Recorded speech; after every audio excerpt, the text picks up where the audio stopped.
ஓம் சரணாகத தீனார்த்த பரித்ராண பராயணே சர்வஸ்யார்த்திகரே தேவி நாராயணி நமஸ்துதே. வணக்கம் நேயர்களே, இது மகாலட்சுமி ஜோதிடம் வழங்கும் காலச்சக்கரம். உங்கள் அன்பு ஜோதிடர் ஸ்ரீராம்ஜி பேசுகிறேன். அனைவரும் நலமுடன் இருக்கிறீர்களா? நன்றாகத்தான் இருப்பீர்கள், நன்றாக இருக்க வேண்டும். இன்றைய காணொளியில் நாம் காண இருப்பது 1-4-10ஆம் இட குருவும் நிறை சொத்துக்களும். இதுதான் தலைப்பு. ஜோதிட சாஸ்திரத்தில் பல வினோதமான அமைப்புகளில் ஜாதகரை வெற்றி கொள்ள கிரகங்கள் உதவி புரியும். ஜாதகர் மிகப்பெரிய வெற்றியாளராக மாறுறது, சொத்துக்கள் சேர்ப்பது, நிறைய நிலபுலன்கள் சேர்ப்பது, நிறைய வீடுகள் கட்டுறது, நிறைய காம்ப்ளெக்ஸிட்டி வாடகை கொடுறதுங்கிற மாதிரி இந்த அசையா சொத்துக்கள், அதாவது நிரந்தர வருமானம் தரக்கூடிய, புகழை தரக்கூடிய சொத்துக்களை சேர்க்கும் யோகிதைகளுக்கு இந்த 1-4-10ஆம் இடங்கள் மறைமுகமாக துணை புரியும். இதில் 10ஆம் வீடும் 4ஆம் வீடும் கேந்திரஸ்தானங்கள். 1ஆம் இடம் கேந்திரம் மற்றும் திரிகோணம் ரெண்டுக்குமே தொடர்பு கொண்டது. 1-5-9 அப்படின்னு வரும்போது அது திரிகோணஸ்தானமாகவும், 1-4-7-10 அப்படின்னு வரும்போது அது கேந்திரஸ்தானமாகவும் செயல்படும். இதில் குரு ஒரு இயற்கை சுவர். குரு பகவான் ஒரு இயற்கை சுவராக இருக்கும்போது கேந்திரத்துக்கு அவர் அதிபதியாக ஆகும்போதோ அல்லது கேந்திரத்தில் தனிச்சு நிற்கும் போதும் கேந்திராதிபத்திய தோஷத்தை ஓரளவுக்கு டிஸ்பிளே பண்ணுவார்னாலும் கூட அங்கே தான் இந்த ஜாதக அமைப்பில் ஒரு சூட்சுமம் என்னென்னா, இந்த 1-4-10ஆம் இடத்துல குரு உட்கார்ந்தா அவர் பார்க்கிற இடங்கள் மூலமாகவெல்லாம் உங்களுக்கு நிச்சயமாக அசையாத சொத்துக்களை, உங்கள் தலைமுறை தாண்டிய சொத்துக்களை கொடுக்கும் தன்மை கொண்டவர். உங்கள் தலைமுறை முடிஞ்சு உங்கள் பசங்க அது அவங்க பசங்கன்னு அதை அனுபவிக்கிற அளவுக்கு சொத்துக்களை கொடுக்குற யோகிதைகள் உண்டாகும். இது இதில் இருக்க ஒரு சூட்சமம். இதை பற்றி பார்க்குறதுக்கு முன்னாடி நம்மளுடைய ஆன்லைன் வகுப்புகள் 9th பேஜ் வர ஜூன் 22ஆம் தேதி ஞாயிற்றுக்கிழமையிலேருந்து தொடங்க இருக்குது. 2025ஆம் ஆண்டுக்கான பேஜ் இது. ஜூன் 22 உயர்நிலை ஜோதிட வகுப்புகள். இது நம்மளுடைய 9வது பேஜ். விருப்பம் உள்ளவங்க கீழ்கண்ட வாட்ஸ்அப் எண்ணுக்கு தொடர்பு கொள்ளுங்கள். சண்டே கிளாஸ் இருக்கும். 6 மாதம் கோர்ஸ். 1-4-10 பொதுவாக லக்னத்தில் குரு இருந்தால் அது எந்த லக்னமாக இருந்தாலும் நல்ல இடம் தான். இதில் ஒன்றும் டவுட்டே கிடையாது. காரணம் என்னென்னா, இந்த இடத்துல அவர் திக்பலம்ங்கிறத அடைஞ்சிருவார். நீங்கள் எந்த லக்னத்தில் பிறந்திருந்தாலும் உங்களுக்கு லக்னத்தில் குரு இருக்கிறது ஒரு கொடுப்பினை தான். லக்னத்தில் குரு இருக்கும்போது ஆட்டோமேட்டிக்காகவே பார்த்தீங்கன்னா 5ஆம் இடம், 9ஆம் இடம், 7ஆம் இடத்தை பார்த்துருவார். அப்போ திருமணத்துக்கு பிறகு, குழந்தை பிறப்புக்கு பிறகு இவருடைய பாக்கியம், அதாவது அதிர்ஷ்டம் வேலை செய்ய ஆரம்பிச்சிடும்னு ஈஸியாக சொல்லிட்டு போயிடலாம். ஆக லக்னத்தில் குரு இருக்கிறதுங்கிறதுல டிஃபிகல்ட்டிஸ் எதுவும் இல்லை. இந்த 4ஆம் இடத்துலையும் 10ஆம் இடத்துலையும் குரு இருக்கும்போது தான் அந்த டிஃபிகல்ட்டிஸ் இருக்கும். காரணம் 4ஆம் இடம் ஒரு கடும் கேந்திரஸ்தானம். 10ஆம் இடத்துல குரு இருந்தால் பதவி போயிடும், நல்லா மூல நூல்கள் சொல்லி வச்சிருக்கு. 10ல் பார்ப்பனன் தனித்தமர்ந்து விட்டால் பதவியை பறித்திடுவார்னு. கோச்சாரத்தில் குரு 10ஆம் இடத்துக்கு வரும்போதே வேலை போக போகுதுன்னு பயந்து நடுங்கிறவங்களாம் உண்டு. அதில் தான் இந்த ஜாதகத்தில் அவர் வெற்றிகரமான அமைப்புகளை கொடுக்குறார். நீங்கள் எந்த லக்னத்தில் பிறந்திருந்தாலும் உங்களுக்கு 1-லோ 4-லோ 10ஆம் இடத்திலோ குரு இருந்தார்னா உங்களுக்கு நிச்சயமாக அவருடைய தசா காலங்களிலோ அல்லது புத்தி காலங்களிலோ அசையா சொத்துக்கள் ஏற்பட போகிறது அப்படிங்கிறது அர்த்தம். இப்போ ஒரு உதாரணம் பார்க்கலாம். நீங்கள் ஒரு சிம்ம லக்ன ஜாதகம், உங்களுக்கு விருச்சிகத்தில் குரு இருக்கார். இது 4ஆம் இடம். விருச்சிகத்தில் குரு இருக்கும்போது அவருடைய பார்வை பெற இடங்கள் பூரா பாருங்கள். 1ஆம் இடத்துல குரு இருந்தார்னா 5, 7, 9 பார்ப்பார்னு பொதுவாகவே சொல்லிடலாம். 4ஆம் இடத்துல குரு இருக்கும்போது அவர் 10ஆம் இடத்தை பார்த்துட்டு இருப்பார். ஜீவனஸ்தானம், தொழில் ஸ்தானம். இப்போ சிம்மலக்னமாக பிறந்து விருச்சிகத்தில் குரு இருக்கும்போது அவருடைய நேர் 7ஆம் பார்வை உங்கள் ஜீவனஸ்தானத்தில் விடும். சொந்தமாக தொழில் நிறுவனம் கட்டுற யோகம், வாடகைக்கு தொழில் செய்யாமல் சொந்த இடத்துல தொழில் செய்கிற யோகிதைகளை உண்டாக்கும். அதே மாதிரி பார்த்திங்கன்னா 4ஆம் இடத்துல இருக்க குரு 8ஆம் இடத்தை பார்ப்பார். அயல் ஏரியா, அதாவது நம்ம பிறந்த ஊர் பூர்வீகத்தை விட்டுட்டு தூர தேசத்தில் சொத்து வாங்குகிற யோகிதைகள். இது வெளி மாவட்டங்களாக இருக்கலாம்.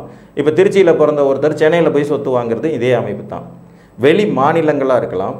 ஒரு சென்னையில் பிறந்த ஒருத்தர் பெங்களூரில் சொத்து வாங்குறது இதே அமைப்பு தான். வெளிநாடாகவும் இருக்கலாம். இப்போ தமிழ்நாட்டில் பிறந்த ஒருத்தர் ஃபாரினில் போய் சொத்து வாங்குறது.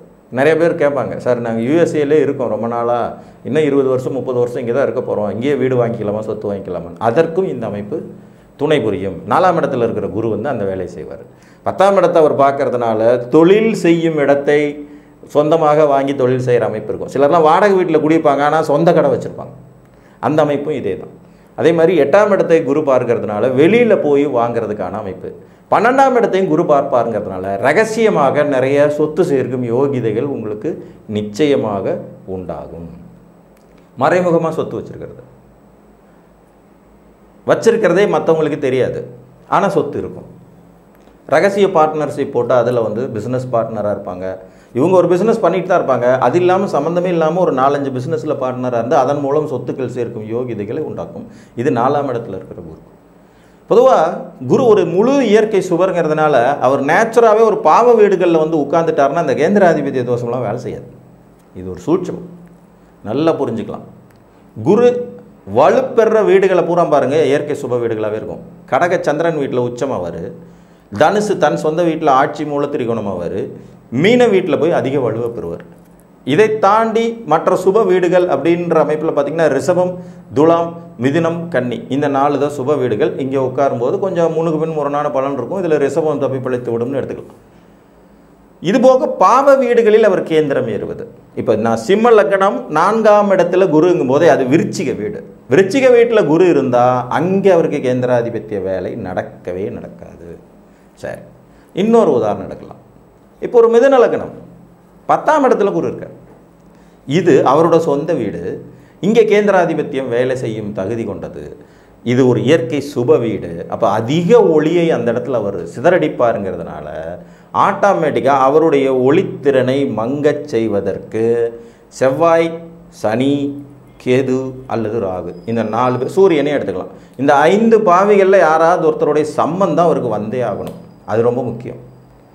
சரி, 10ஆம் இடத்துல குரு 4ஆம் இடத்துல இருந்தால் என்னென்ன பார்ப்பாருன்னு சொல்லியாச்சு. 10ஆம் இடத்துல குரு இருக்கும்போது என்ன பண்ணுவார்? அவர் 2ஆம் இடங்கிற தன வாக்கு குடும்பஸ்தானத்தை பார்ப்பார்.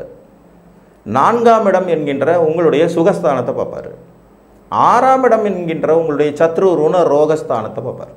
ஸோ 10ஆம் இடத்துல குரு இருக்கும்போது குடும்பத்தாருடைய ஒத்துழைப்பின் மூலம் அல்லது குடும்பம் அமைந்த பிறகு சொத்துக்கள் சேர்க்கும் யோகிதை, குடும்பத்தாரின் பெயர்களிலேயே சொத்து வாங்கி குவிக்கும் அமைப்பு இருக்கும். 4ஆம் இடத்தை குரு பார்க்கறதுனால தாயாதி வர்க்கத்தின் மூலம் சொத்து கிடைப்பது, கல்வி நிறுவனங்கள் நடத்துவது, கல்யாண மண்டபம் கட்டி வாடகைக்கு விடுறது, சொந்தமான தொழில் நிறுவனங்கள் நடத்துவதற்கான வாய்ப்புகள், மனைவியின் பேரில் சொத்து சேர்க்கும் யோகிதை, மாமியாரோட சொத்து கிடைப்பது, அத்தை உறவு கொண்டவர்களுடைய சொத்துக்கள் உங்களுக்கு கிடைக்கிறது அப்படிங்கிற மாதிரியான அமைப்புகள்லாம் இருக்கும். தாயாதி வர்க்க சொத்தை நிறையா வாங்குறவங்களுக்கு 4ஆம் இடத்தை குரு பார்த்துட்டு இருப்பார். அடுத்து 6ஆம் இடத்தை குரு பார்க்கும்போது பார்த்திங்கன்னா எதிரியின் சொத்தை வாங்கிறது. ஒருத்தர் உங்களுக்கு கடன் கொடுக்கணும், பல வருடங்களாக வட்டியும் கட்டலை அசலும் கட்டலை இழுன்னு இழுக்கிறாரு. ஒரு ஸ்டேஜில் என்னாலெல்லாம் முடியாது, அந்த ஒரு சொத்து இருக்குது எழுதி வாங்கிக்கோ, அதோட பேசி முடியும். உங்களுக்கு வர வேண்டிய பணம் 4 கோடி இருக்கும், அந்த சொத்தோட மதிப்பு 1 கோடி கூட இருக்காது. வேறு வழி இல்லை, அதை விட்டால் அதையும் கூட கிடைக்காதுங்கிற மாதிரி எழுதி வாங்க. எதிரின்னு சொத்தை வாங்க. கோர்ட்டு கேஸு வம்பு வழக்குகளில் போய் வெற்றி பெற அமைப்பு 10ல் இருக்க குரு 6ஆம் இடத்தை பார்க்கும்போது தான் கொடுக்கும். தொழில்முறை வெற்றிகள், தொழில் முறையில் சொத்து சேர்க்கிற யோகிதைகள், எதிரியின் சொத்தை நீங்கள் கையகப்படுத்துறதுங்கிற மாதிரியான அமைப்புகள் எல்லாம் இந்த 10ஆம் இடத்துல குரு இருக்கும்போது நமக்கு கிடைக்கப்பெறும். புரியுதுங்களா? 2ஆம் இடத்தை பார்க்கறதுனால குடும்பத்தாரின் பேரில் சொத்து வாங்கிறது, குடும்பத்தாரின் ஒத்துழைப்பில் சொத்துக்கள் சேர்ப்பது. 4ஆம் இடத்தை பார்க்கறதுனால தாயாதி வர்க்கத்தின் சொத்துக்களை வாங்கிறது, தாய் வழி சொத்துக்கள் மூலம் வருவது, கல்வி நிறுவனங்கள் மூலமாக சொத்துக்கள் ஏற்படுவது, அசையா சொத்துக்களை நிறைய வாங்கி போடுறதுங்கிற மாதிரி அமைப்பு. 6ஆம் இடத்தை குரு பார்ப்பதனால எதிரியின் சொத்துக்கள் கைவகப்பெறுவது, கடன்பட்டு சொத்து வாங்கும் யோகிதைகள் உண்டாகுவது, கடனில் மூழ்கி போகிற சொத்துக்களை வாங்குறது. எனக்கு தெரிஞ்ச நண்பர் ஒருத்தர் இருக்கார், ஒரு கடகலக்கண ஜாதகர், 10ல் குரு மேசத்தில், கடகலக்கண ஜாதகர் 10ஆம் இடத்துல குரு இருப்பார் மேசத்தில். இவர் இந்த பேங்க் ஏலம் விடுற சொத்துக்களாக வாங்குவார். பேங்க்கில் வந்து லோன் வாங்கி வீடு கட்டியிருப்பாங்க, 2 வருஷம் 3 வருஷம் லோன் கட்டியிருப்பாங்க, அதுக்கப்புறம் கட்டவே முடியாது, பேங்க்கும் கேட்டு சலிச்சு போய் பேங்க் லோன் விடுற வீடுகளை எல்லாம் வாங்குவார். ஏலம் விடுற வீடுகளை பூரா வாங்கி 6 மாதம் 1 வருஷம் வச்சுருந்து அதுக்கப்புறம் நல்ல விலைக்கு விற்றுருவார். அதோட லீகல் ப்ராப்ளம்லாம் சால்வ் பண்ணிவிட்டு நல்ல ரேட்டுக்கு விற்பார். அதே மாதிரி நகையை வச்சு திருப்ப முடியாதவங்க நகை ஏலம் வரும்போது இவர் போய் ஏலத்தில் கலந்துக்கிட்டு எடுப்பார். இதுதான் அந்த 10ல் இருக்க குரு 6ஆம் இடத்தை பார்க்கறதுனால ஏற்படுற எதிரியின் சொத்துக்கள். அதாவது நஷ்டப்பட்டு ஒருத்தர் வந்து போனால் போகுது கையை விட்டுன்னு விடுற சொத்துக்களை வாங்கி அதில் லாபம் பார்க்குற யோகிதைகளை கொடுக்கும். நார்மலாக 4ஆம் இடமும் 10ஆம் இடமும் குரு இருக்கும்போது இந்த மாதிரி அமைப்புன்னா, லக்னத்தில் குரு இருக்கிறதுங்கிறது நேச்சுரலாகவே ஒரு வளர்ச்சியை தரக்கூடிய அமைப்பு தான். 1ஆம் வீடு அவர் திக்பலம் அடைஞ்சிருவார், 5ஆம் இடத்தை பார்ப்பார். ஸோ குழந்தைங்க பேரில் சொத்து வாங்குறது, பூர்வீக சொத்துக்கள் கிடைப்பது, குலதெய்வ அனுகிரகம் கிடைப்பது, பூர்வீக ஊர்லேயே சொத்து வாங்கி யோகம் பெறுறதுங்கிற மாதிரி அமைப்பு, குழந்தைங்க பிறந்த பிறகு வளர்ச்சி அடைகிறதுங்கிறது இருக்கும். அதே மாதிரி 7ஆம் இடத்தை குரு பார்க்கும்போது கூட்டாளிகளால் லாபம், சமுதாயத்தினால் லாபம், வாழ்க்கை துணை வந்த பிறகு முன்னேற்றம், அதன் மூலம் கிடைக்கக்கூடிய ஆதாயம், சமுதாயம் மதிக்கத்தக்க அளவில் சொத்து சுகங்களை அனுபவிக்கிறது. 9ஆம் இடத்தை குரு பார்த்துறாருங்கிறனால ஆட்டோமேட்டிக்காக பூர்வீக சொத்துக்கள், தகப்பனாதி வர்க்கத்து சொத்துக்கள் கிடைப்பது, அதிர்ஷ்டம் மிகுந்த அமைப்பு இருக்கிறது, நீண்ட தூர பிரயாணம் போகிறது, அதன் மூலம் ஆதாயம் அடையத்துன்னு இருக்கும். ஆக குரு பகவானின் இந்த சூட்சுமம் 1, 4, 10 இந்த வீடுகளில் இருக்கும்போது மிகச்சிறந்த அமைப்பில் ஒருத்தருக்கு அசையா சொத்துக்களை ஏற்படுத்தி கொடுத்து தலைமுறை தாண்டியும் அதை வளர்ச்சியடை செய்யும் சூட்சுமத்தை உள்ளடக்கியது என்று கூறி, உங்கள் ஜாதகத்தில் இந்த நிலை இருக்கிறதா என்பதை பார்த்து அறிந்து கொள்ளுங்கள். மீண்டும் ஒரு காணொலியில் உங்களை வந்து சந்திக்கும் வரை உங்களிடமிருந்து அன்புடன் விடைபெற்றுக் கொள்வது உங்கள் அன்பு ஜோதிடர் ஸ்ரீராம்ஜி. நன்றி, வணக்கம்.